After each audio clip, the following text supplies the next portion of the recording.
Hello friends, welcome back once again. Friends, आज की class में हम लोग डिस्कस करेंगे कुछ एक्सेप्शनल के बारे में। ठीक है, कुछ एक्सेप्शन के बारे में, कुछ अपवाद के बारे में।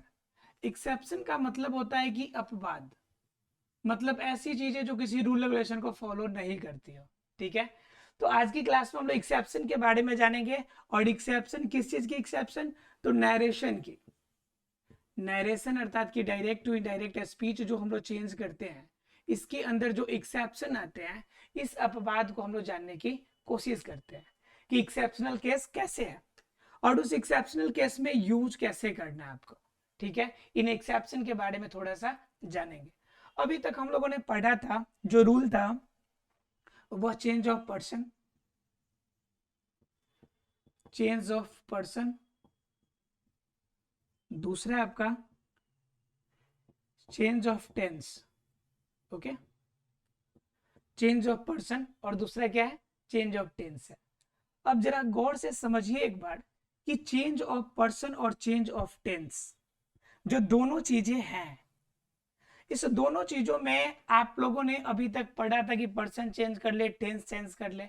अगर कंडीशन आपका वॉइस में दिया हो, सॉरी, जो हेल्पिंग जो रिपोर्टिंग वर्ब है वो आपका प्रेजेंट में हो, पास्ट में हो या फ्यूचर में हो, अलग अलग केसेस देखे थे हम लोग। ठीक है, तो अभी तक हम लोगों ने पढ़ा था कि जब कभी भी रिपोर्टिंग वर्ब किस में हो? पास्ट टेंस में हो। पहले हम लोग पढ़ा था भी, ये दोनों काम कब होंगे? जब पहला केस था जब reporting verb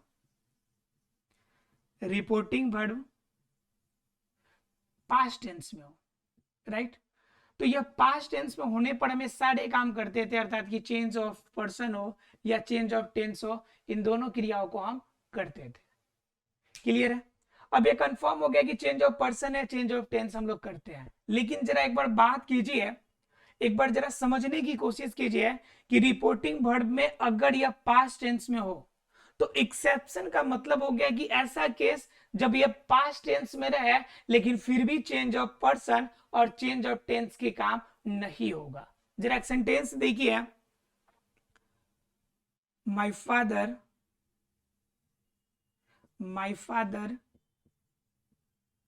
said to me honesty is the best policy. Honesty is the best policy. ठीक है, अब यहां पे देखिए कि मेरे पिताजी कहा करते थे, या मेरे पिताजी कहते थे, क्या कहते थे भाई? कि honesty is the best policy, जो ईमानदारी है सबसे अच्छी नीति है। अब यहाँ पे honesty is the best policy का मतलब क्या समझते हैं आप? Honesty is the best policy का मतलब सीधे शब्दों में समझे कि यह एक प्रकार का क्या है? यूनिवर्सल ट्रूथ है। यूनिवर्सल ट्रूथ है मतलब क्या? एक ऐसी बात है जो बिल्कुल चिरंतन सत्य, बिल्कुल 100% सच्चाई वाली बात है। तो कहता है कि जब कभी भी रिपोर्टेड स्पीच के रूप में कोई ऐसी घटना की चर्चा की जाए जो यूनिवर्सल ट्रूथ है, मतलब क्या? कि आपका 100% सच्चाई के रूप में है, तो उस कंडीशन को आपको क्या करना है कि उस कंडीशन में किसी भी फॉर्म में आपका इसका यूज नहीं करना है। जब भी यूनिवर्सल ट्रूथ होगा तो आपको किसका यूज नहीं करना है? यूनिवर्सल ट्रूथ में न चेंज ऑफ पर्सन होगा और ना ही चेंज ऑफ टेंस होगा। मतलब कहता है जब रिपोर्टेड स्पीच किसी भी कंडीशन में यूनिवर्सल ट्रूथ हो तो पहले वाली रिपोर्टिंग वर्ब से कोई मैटर नहीं करता कि वो प्रेजेंट में है या फिर पास्ट में या फिर फ्यूचर में है। बस क्या होता है कि वहां पे चेंजेस कुछ भी करना ही नहीं होता है। मतलब क्या कि इसको अगर बनाना होगा तो सिंपल बनाएंगे हम लोग, my father told me, inverted comma के बदले में डैड, और जो सेंटेंस आपका रिपोर्टेड स्पीच के रूप में है वह सेम सेंटेंस हम लिख देंगे क्योंकि उसमें कोई भी चेंजेस नहीं होगा। Honesty is the best policy, honesty is the best policy, right. तो यह सेंटेंस क्या हो गया कि माय फादर टोल्ड मी, मेरे पिताजी कहते थे कि ऑनेस्टी क्या है? आपका honesty is the best policy. अब यहां पे देखिए, ऑनेस्टी यहाँ पे टेंस चेंज नहीं करने का मतलब है कि यहाँ पे इज है तो वर्ज नहीं करेंगे, ऐसा नहीं है। कि पहले ऐसा हुआ करता था कि ऑनेस्टी जो है अच्छी नीति है, ये घटना आज भी चल रही है, इसलिए इसमें हम लोग को टेंस चेंज करने की आवश्यकता नहीं है और ना ही इसमें पर्सन चेंज करने की बात हम लोग कर सकते हैं। मतलब क्या कि ये एक्सेप्शनल केस हो गया कि कोई भी, जैसे एक और एग्जांपल देख लीजिए, एक एग्जांपल और देख लिए, क्या लिखते हैं, यहां पे लिखते हैं, दिख रहा है, द टीचर said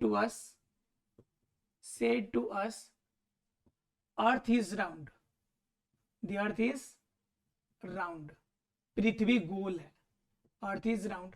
अब इस सेंटेंस में भी आपका अर्थ इज राउंड, धरती गोल है तो चिरंतन सत्य है, ये तो चेंज नहीं होगी, कल थी आज नहीं है, ऐसा तो नहीं है।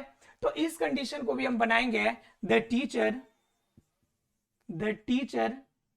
सेड टू है, तो इसके बदले में टोल्ड तो यूज करेंगे ही, टोल्ड अस यूज तो करेंगे ये नॉर्मल केसेस के लिए। उसका इन्वर्टेड कॉमा के बदले में डैट, उसके बाद अर्थ इज राउंड,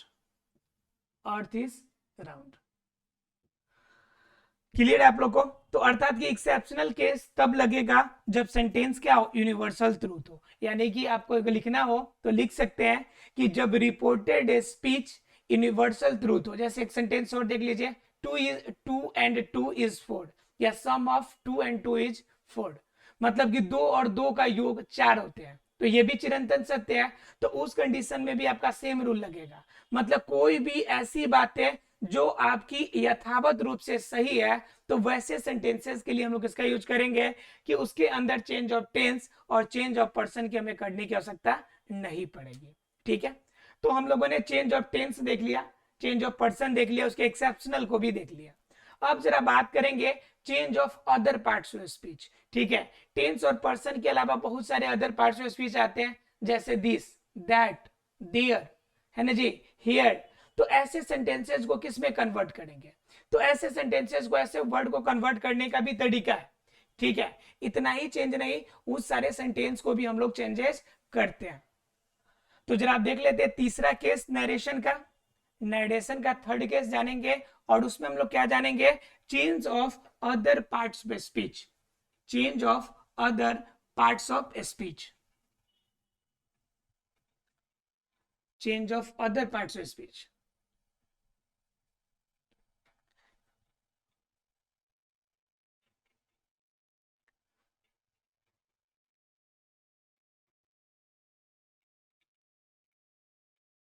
तो देखिए, change of other parts of speech में क्या देखेंगे हम लोग, change of other parts of speech.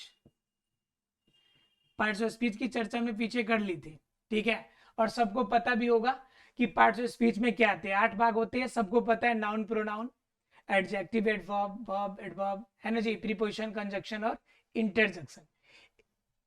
इस 8 पार्ट की चर्चा हम लोग बचपन से पढ़ते आ रहे हैं, है ना, इसलिए उसकी कोई टेंशन नहीं है।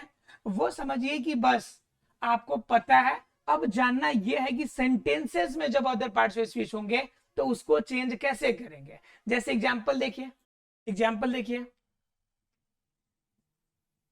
She said to me, I am glad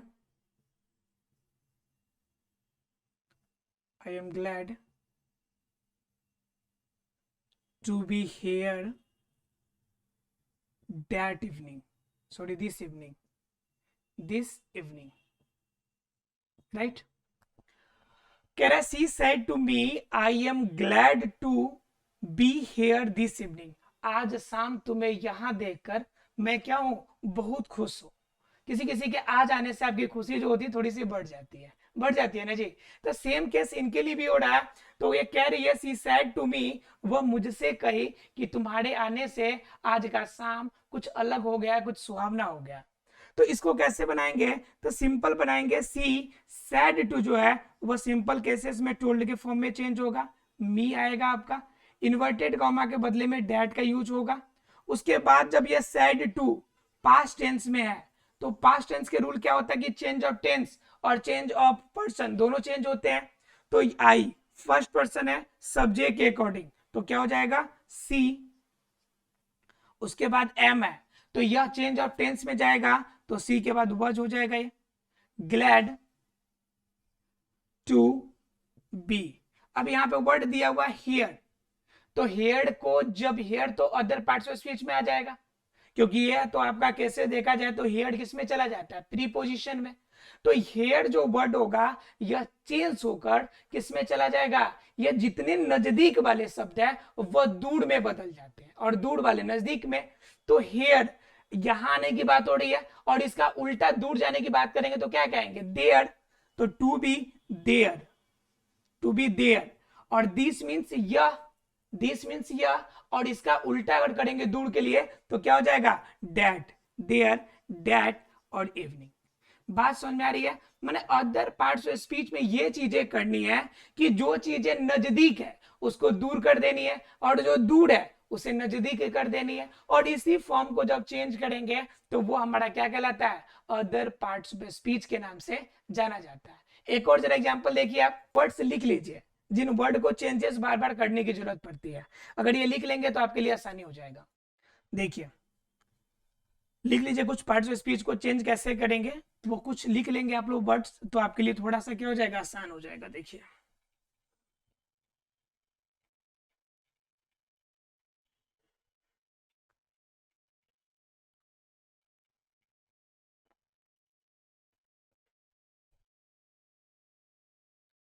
देखिए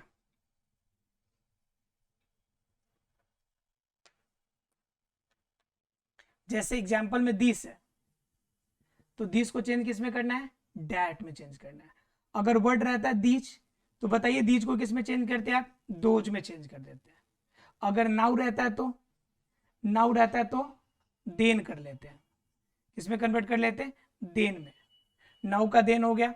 अगर हियर रहता है तो इसको चेंज करते हैं देयर में। अगर हेंस रहता है तो हेंस को करते हैं आप देन्स में, राइट। उसके बाद नाउ का देन हो गया। उसके बाद अगर बात करें हम लोग तो अगर टुडे रहता तो टुडे के लिए हम लोग कहते हैं डैट डे, ठीक है।